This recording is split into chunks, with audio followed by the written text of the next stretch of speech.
ಬರೀ ಎಲ್ಲ ಹೋಗಿ ಎಲ್ಲರೂ ಆ ಕಡೆ ಹೋಗ್ಬಿಡಿ.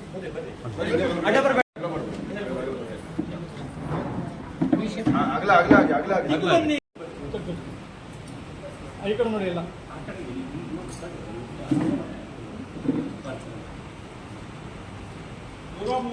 ಅಂಬೇಡ್ಕರ್ ಜಯಂತಿಗೆ 133 ಅಂಬೇಡ್ಕರ್ ಜಯಂತಿಗೆ ಸಂವಿಧಾನ ಶಿಲ್ಪಿ ಅಂಬೇಡ್ಕರ್ ಜಯಂತಿಗೆ ಸಂವಿಧಾನ ಶಿಲ್ಪಿ ಡಾಕ್ಟರ್ ಬಿ ಆರ್ ಅಂಬೇಡ್ಕರ್ ಅವರಿಗೆ ಸಂವಿಧಾನ ಶಿಲ್ಪಿ ಬಿ ಆರ್ ಅಂಬೇಡ್ಕರ್ ಅವರಿಗೆ ಜೈ ಜೈ ಜೈ ಜೈ ಜೈ ಭೀಮ್ ಜೈ ಜೈ ಜೈ ಜೈ ಜೈ Bhim doctor B R Ambedkar ಅವರಿಗೆ ಬಾಬಾ ಸಾಹೇಬ್ ಅಂಬೇಡ್ಕರ್ ಅವರಿಗೆ ಭಾರತ ರತ್ನ ಅಂಬೇಡ್ಕರ್ ಅವರಿಗೆ ವಿಶ್ವಮಾನ ಅಂಬೇಡ್ಕರ್ ಅವರಿಗೆ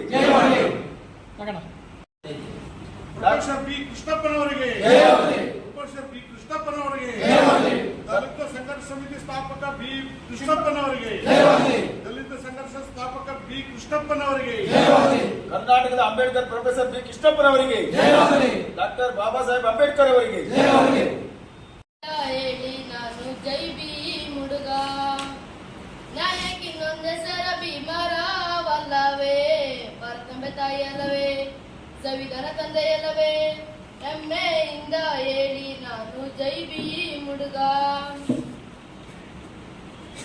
ಬೀದಿ ದೀಪದಲ್ಲಿ ಅವರು ಓದಿ ಬರೆದನು ಭೀಮ ಭಾರತೀಯ ಸಂವಿಧಾನವನ್ನ ಸಂವಿಧಾನ ರಚನೆ ಸಮಿತಿಗೆ 7 ಜನರನ್ನು ಆಯ್ಕೆ ಮಾಡಿದ್ದರು. ಕರಡು ಸಮಿತಿ ಅಧ್ಯಕ್ಷರು ನಮ್ಮ ಭೀಮರಾವ್ ಅಂಬೇಡ್ಕರರಾಗಿದ್ದರು.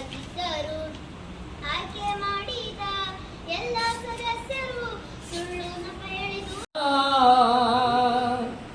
ಓ ಬಾಬಾ ಅಂಬೇಡ್ಕರ ಧಮನಿತರ ದಿನಕರ, ಓ ಬಾಬಾ ಅಂಬೇಡ್ಕರ ಧಮನಿತರ ದಿನಕರ, ಓ ಬಾಬಾ ಅಂಬೇಡ್ಕರ ಧಮನಿತರ ದಿನಕರ, ಓ ಬಾಬಾ ಅಂಬೇಡ್ಕರ.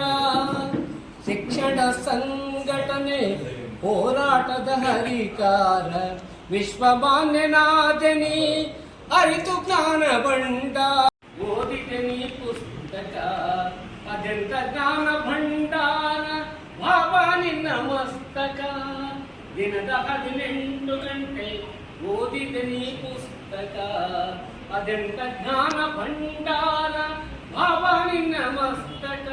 ಧಮನಿತರ ದಿನಕರ, ಓ ಬಾಬಾ ಅಂಬೇಡ್ಕರ ಧಮನಿತರ ದಿನಕರ, ಓ ಬಾಬಾ ಅಂಬೇಡ್ಕರ.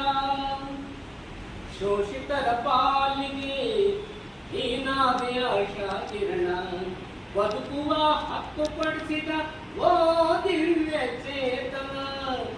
ರೂಪಿಸಿಕೊಳ್ಳುವಂತಹ ವ್ಯವಸ್ಥೆಯನ್ನು ನಾವು ನಿರ್ಮಾಣ ಮಾಡಿಕೊಳ್ಬೇಕಾದಂತಹ ಈ ಕಾಲಘಟ್ಟದಲ್ಲಿ ಈಗ ಒಂದೇ ಪ್ರಶ್ನೆ ನಾನು ಏನು ಕೇಳ್ತೇನೆ ಅಂತ ಕೇಳಿದ್ರೆ, ನಾವೆಲ್ಲರೂ ಸಂವಿಧಾನಕ್ಕೆ ಅಪಾಯ ಬಂದಿದೆ, ಗಂಡಾಂತರ ಬಂದಿದೆ ಅಂತ ನಾವು ಯಾರ್ಯಾರನ್ನೋ ಬೆಟ್ಟು ತೋರಿಸ್ತಾ ಇದೀವಿ, ಯಾರ್ಯಾರ ಬಗ್ಗೆನೂ ಹೇಳ್ತಾ ಇದೀವಿ.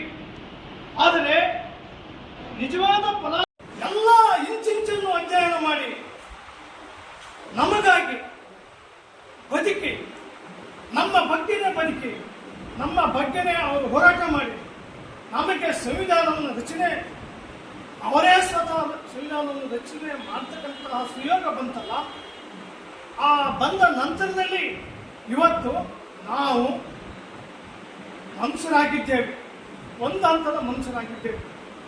ಶೈಕ್ಷಣಿಕವಾಗಿ ಒಂದಿಷ್ಟು ಏನೋ ಸ್ವಾತಂತ್ರ್ಯ ಬರೋದಕ್ಕಿಂತ ಮುಂಚೆ ಸಂವಿಧಾನ ಸುತ್ತಾಕ್ತೀವಿ, ಸಂವಿಧಾನ ಪ್ರೊಟೆಕ್ಷನ್ ಮಾಡ್ತೀವಿ, ಆಮೇಲೆ ಈ ದೇಶದಲ್ಲಿ ಏನೇನು ವ್ಯವಸ್ಥೆ, ಏಕ ನಾಗರಿಕ ವ್ಯವಸ್ಥೆ ತರ್ತೀವಿ, ಹಾಗೆ ಹೀಗೆ ಅಂತೇಳಿ ನಮ್ಮನ್ನೇ ಮರಳು ಮಾತಾಡಿ ನಮ್ಮೆಲ್ಲ ಚಿದರಿಸ್ಬೇಕಂತ ಒಂದು ದುಷ್ಟನಿ ಈ ದೇಶದಲ್ಲಿ ನಡೀತಾ ಇದೆ.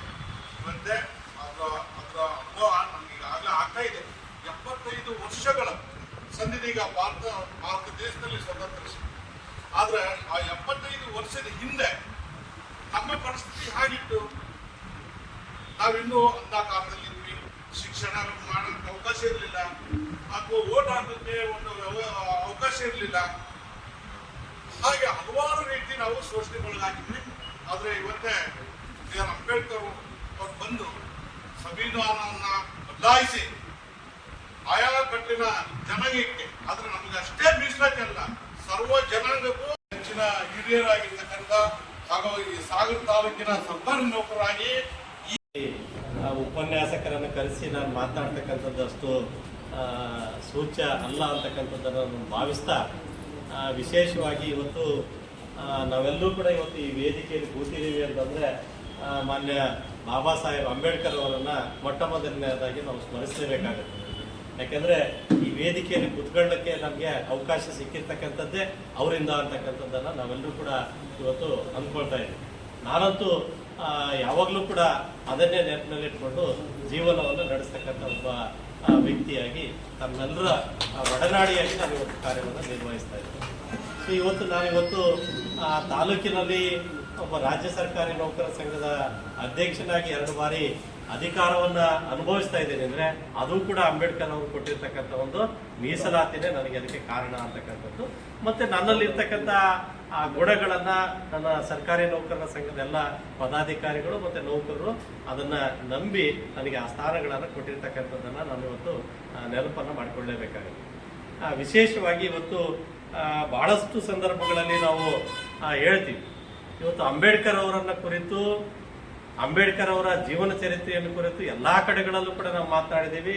ನಮಗೆಲ್ಲರಿಗೂ ಕೂಡ ತಿಳಿದಿರುವಂತದ್ದೇ, ನಮಗೆಲ್ಲರಿಗೂ ಕೂಡ ಗೊತ್ತಿರುವಂತಹ ಮಾಹಿತಿನೇ.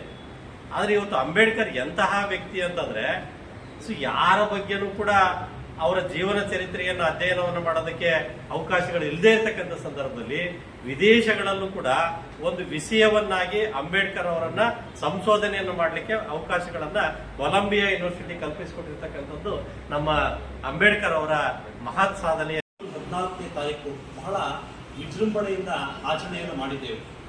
ಇವತ್ತು ಸಹ ನಾವು ಅಂಬೇಡ್ಕರ್ ಜಯಂತಿಯನ್ನ ಆಚರಣೆಯನ್ನ ಮಾಡೋದಕ್ಕೆ ನಾವೆಲ್ಲ ಸೇರಿದ್ದೇವೆ. ಸಾಕಷ್ಟು ವಿಚಾರಧಾರೆಗಳನ್ನ ಹಿರಿಯರು ನಮ್ಮೊಂದಿಗೆ ಹಂಚಿಕೊಂಡಿದ್ದಾರೆ. ನಾವು ಸಹ ನನ್ನ ತಿಳುವಳಿಕೆಗೆ ಸಿಕ್ಕಂತ ವಿಚಾರಗಳನ್ನ ನಿಮ್ಮ ಜೊತೆಗೆ ಹಂಚಿಕೊಳ್ಳೋದಕ್ಕೆ ಇಷ್ಟಪಡ್ತಾ ಇದ್ದೀನಿ.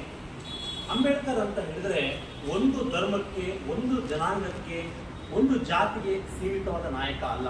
ನಾವು ಅಂಬೇಡ್ಕರ್ ಅಂದ ಕೂಡಲೇ ಅವರು ದಲಿತರ ನಾಯಕ ಅಂತ ಅಷ್ಟೇ ಮಾತ್ರ ಪರಿಗಣನೆ ತೆಗೆದುಕೊಳ್ತೀವಿ. ಆದ್ರೆ ಅಂಬೇಡ್ಕರ್ ಯಾವ ಜಾತಿ ಧರ್ಮಕ್ಕೂ ಮೀರಿ ನಿಂತಹ ಒಬ್ಬ ಮಹಾನ್ ಮಾನವತಾವಾದಿ.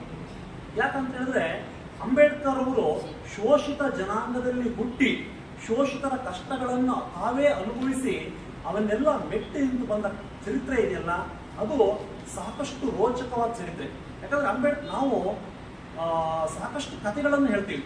ಮುಖ್ಯವಾಗಿ ಸರ್ ಹೇಳಿದ ಹಾಗೆ ಅಂಬೇಡ್ಕರ್ ಅವರ ಕಥೆಗಳನ್ನು ಮಕ್ಕಳಿಗೆ ಹೇಳೋದ್ರಿಂದಾಗಿ ಅವರಿಗೆ ಅಂಬೇಡ್ಕರ್ ಯಾರು, ಅವರ ಚರಿತ್ರೆ ಹೇಗಿತ್ತು, ಅವರ ಜೀವನದಲ್ಲಿ ಎದುರಿಸಿದ ಸವಾಲುಗಳೇನು, ಕಷ್ಟ ನಷ್ಟಗಳೇನು ಅಂತ ಎಲ್ಲರಿಗೂ ಅರ್ಥವಾದಾಗ ಮಾತ್ರ ಅಂಬೇಡ್ಕರ್ ಅವರ ನಿಜವಾದ ಒಂದು ಜೀವನ ಹೋರಾಟ ಅರ್ಥ ಆಗೋದಕ್ಕೆ ಸಾಧ್ಯ.